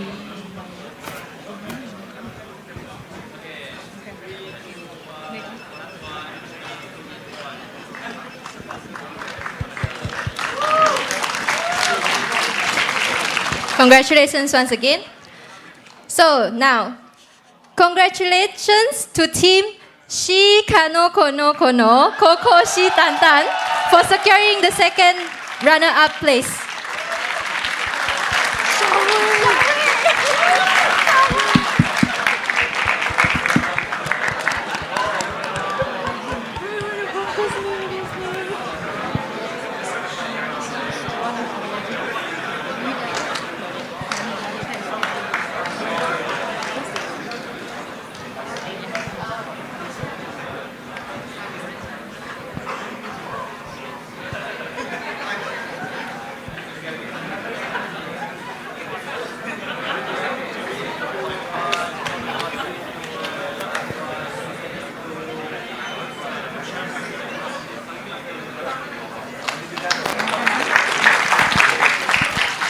Congratulations once again.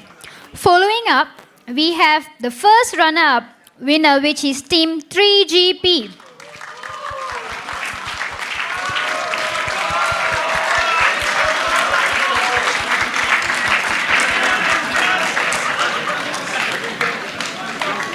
Let's have a photo session together.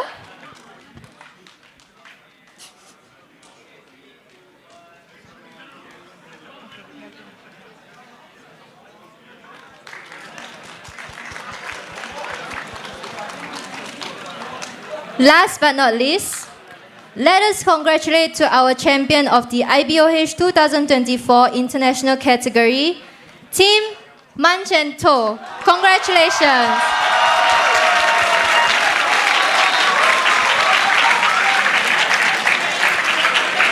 Unfortunately, this team participated in the online category, so we won't be having them here.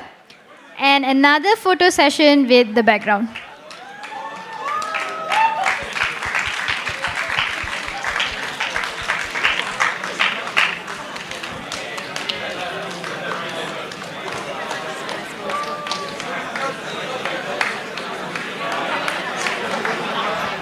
Sorry, I said thank you to them first.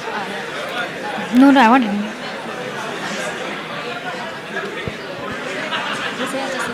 Thank you, Puan Jun, Maria, and Mr. Mei-Ling. Now, we have a special recognition to present here.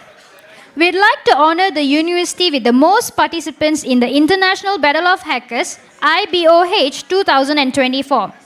May I have our FSAC SS advisors, Ms. Nor Azlina Abdul Rahman and Ms. Noris Ismail, to present this token of appreciation.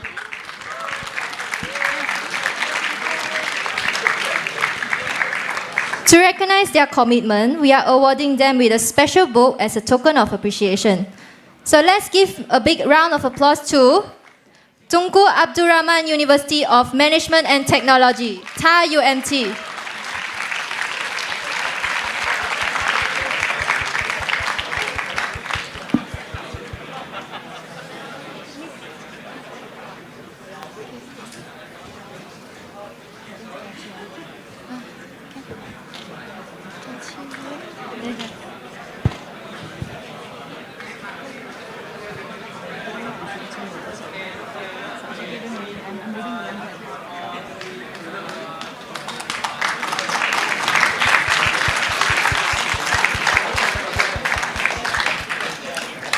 And now, it's time for one of the most exciting parts of the event, the lucky draw. And we'd like to invite our current president, Yo Jia-chi, here up on stage.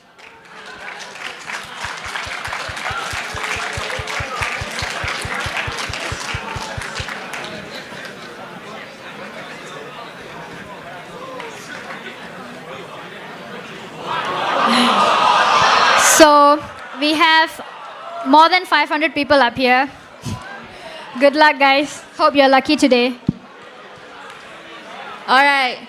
So let us start with our first lucky winner.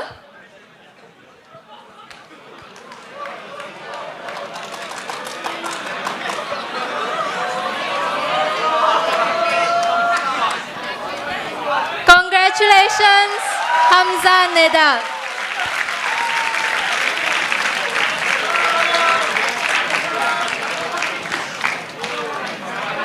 Do we have Hamza Neda here?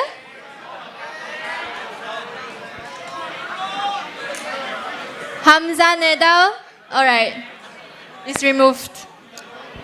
Maybe we can spin once again.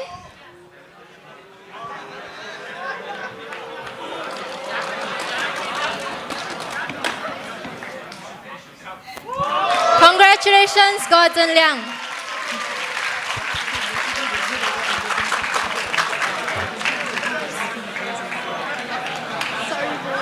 I was like doing like this. Okay? So it's like, yeah, he's sitting here for one day, you know, calling around. Like, you see him like flying around the third day.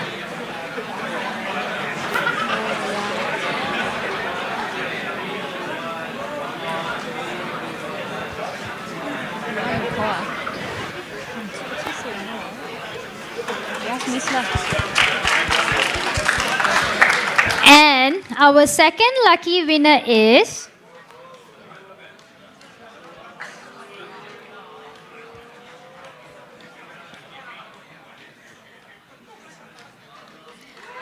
wow, you are lucky indeed. Are you here?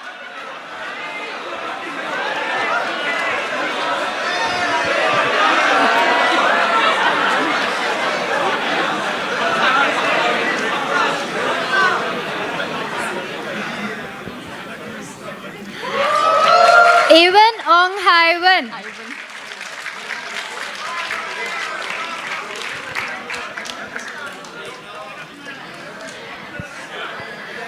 Not here. We would like you to spin once again.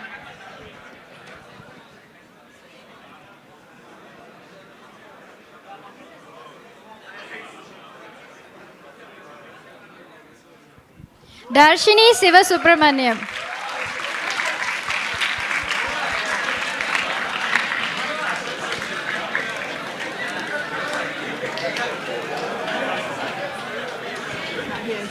Okay, so might as well skip to another person.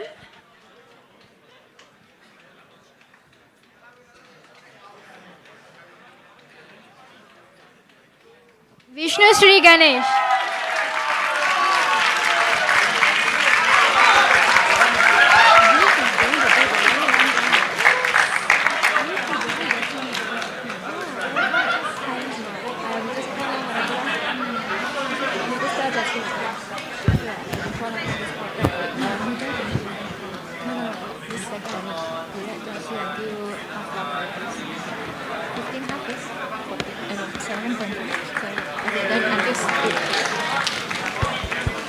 Moving on.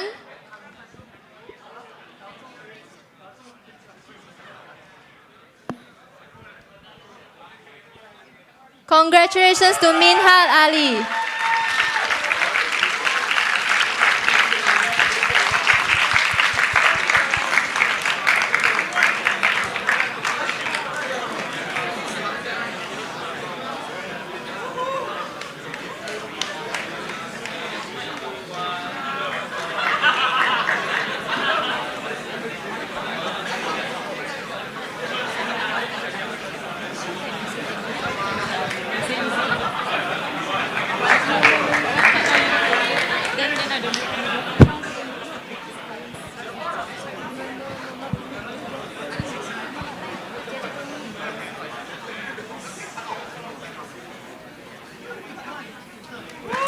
And our fourth lucky winner is Chong Shin Yang.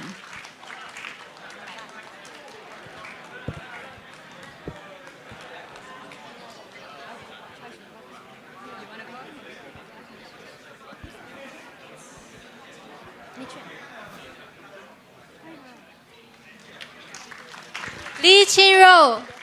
Do we have Lee Chin-ro here?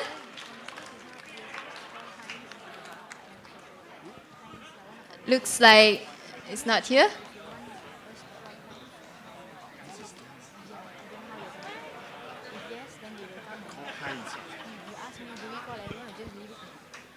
Congratulations, So Ziyun. So Zishen. Do we have So Zishen?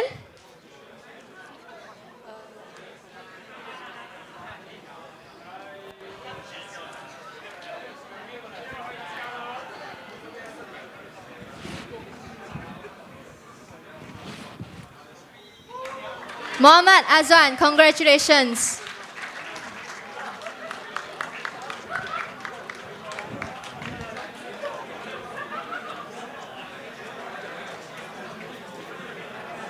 Looks like... All right, he's here. Congratulations.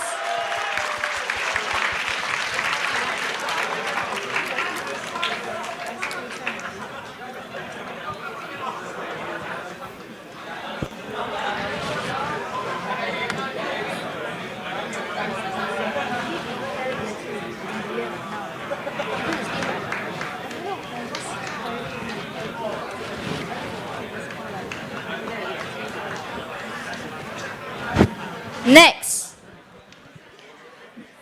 But very hard also because they keep going already.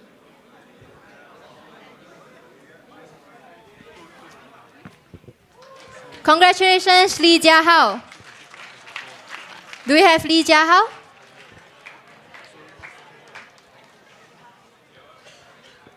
I think we'll proceed.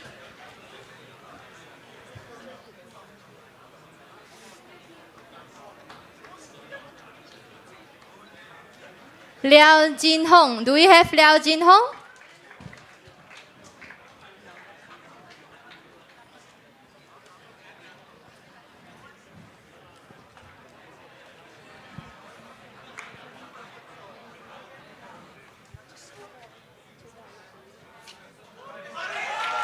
Faris Awatif bin Azrin.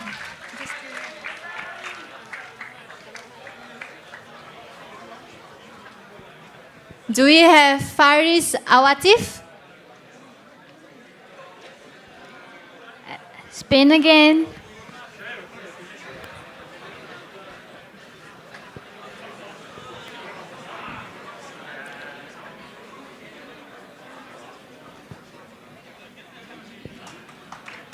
Naveen Ramachandran.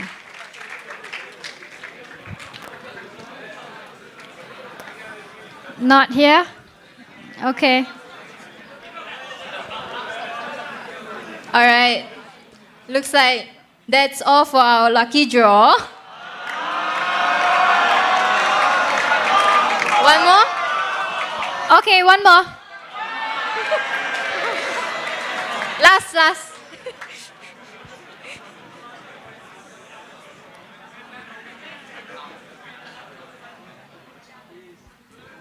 Oh, since he was not here,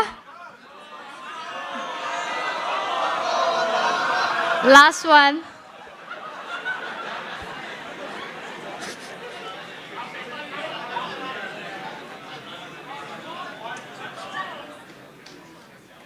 Haziq Irfan Razali.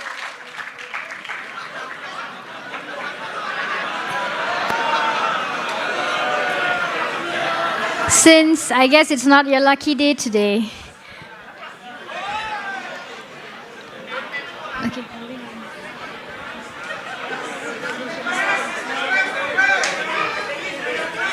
Tong Jun Kwan. Oh, okay. We are done.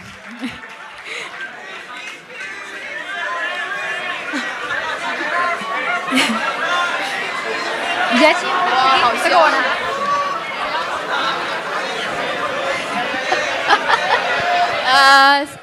Our Santa Claus are over here. If you could approach to her, you might get it. You can be lucky today. Shout out her name to get. She's done. We have one more Santa Claus going over the left-hand side. And she's done. Moving on to the next part. Now, to mark the end of this incredible event, let's take a look at the highlight and memories we have created over the days. We present to you our closing event video.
emotional walk down the memory lane.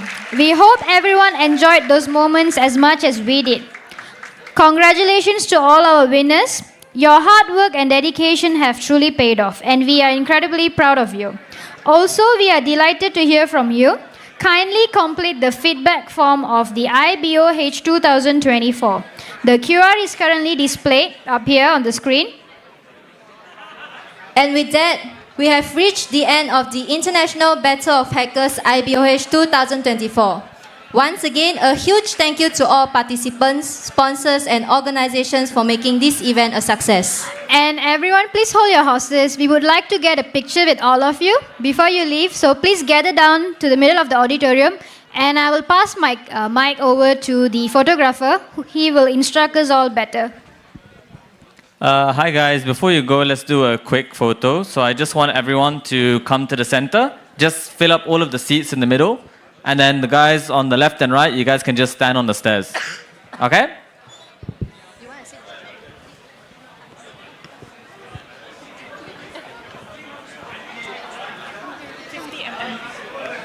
Can we turn the lights off on the stage lights?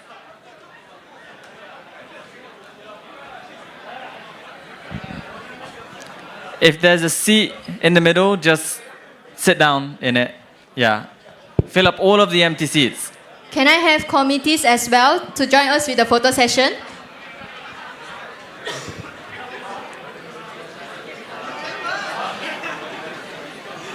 Okay, I think to fit everyone in, then let's just get everyone to stand up. Everyone standing.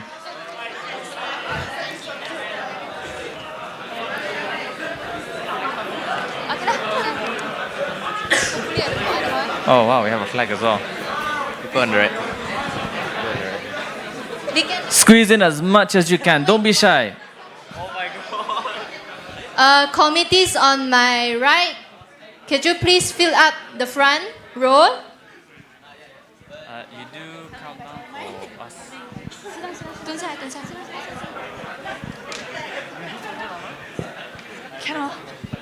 All right, everybody look at the camera.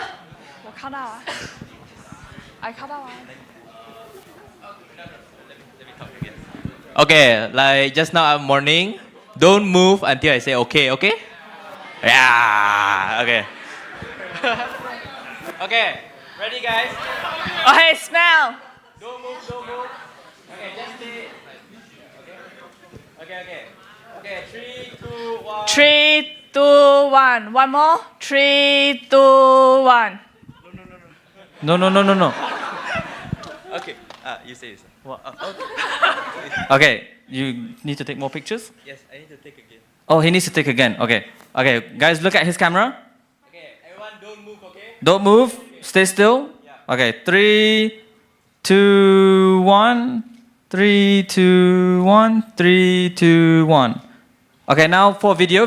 Okay. Then I think some of you did this morning and you just saw, but we're going to do it again because there's more of you now. I want you guys just to shout APU Battle of Hackers, okay? So we're going to practice now. Okay, 3, 2, 1.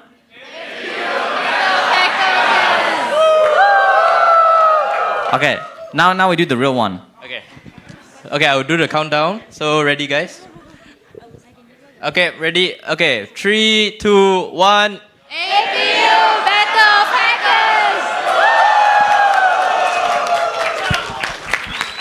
Okay, good job everyone. Thank you.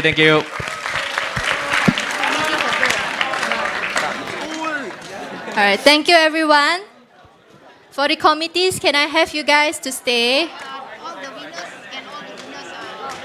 And also, I would like to have the winners to join us on stage for a group photo.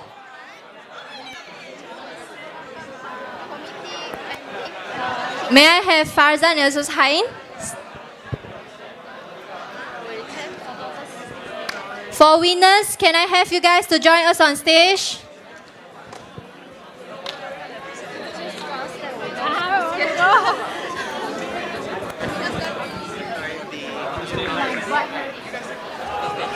No, together. Committee members. Turn on the